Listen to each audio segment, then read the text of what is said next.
शाळेत पहिला नंबर काढणारा टॉपर मुलगा सरकारी नोकरीत अडकतोय आणि बॅक बेंचर त्याचा दोस्त मात्र करोडोंची कंपनी उभा करतोय. असं का मित्रांनो? तुम्ही कधी विचार केलाय का? कारण सिस्टीम फिक्स नाही, ती हॅक करायची असते. तुम्हाला नेहमी शिस्त लावा, नियम पाळा, लाईनमध्ये उभे राहा असं शिकवलं जाते, पण मोठी लोक कधीच लाईनमध्ये उभे राहत नाहीत मित्रांनो.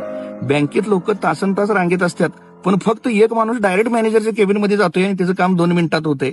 ट्रॅफिकमध्ये ठराविक नंबरच्या गाड्यांना पोलीस कधीच हात करत नाहीत. सरकारी टेंडर निघतोय, पण अगोदरच कोणतरी ती डील फायनल केलेली असते.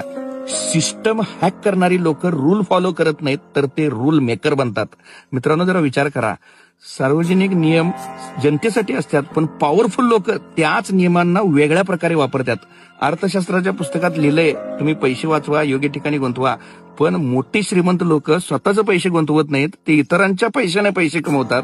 शिकवण काय आहे यातनं मित्रांनो? तर तुम्ही रूल्स समजून घ्या, पण त्याच्या चौकटीत अडकू नका. पॉवर